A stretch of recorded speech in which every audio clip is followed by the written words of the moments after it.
আপনি প্রশ্ন করেছেন যে আমাকে কেন বিএনপি নমিনেশন দেবে। অবশ্যই দেবে, কারণ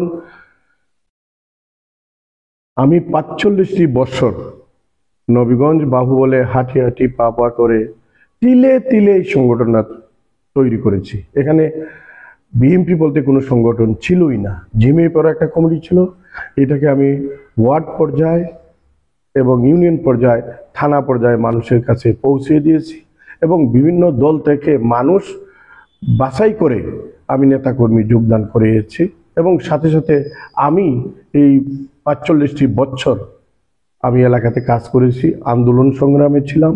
এই ফ্যাসিস্ট সরকারের পতনের সময় আমাদের আগামী দিনের রাষ্ট্রনায়ক জনাব তারেক সাহেবের বলিষ্ঠ নেতৃত্বের কারণে আমি এবং আমার নেতাকর্মী ঝাঁপিয়ে পড়ছিলাম।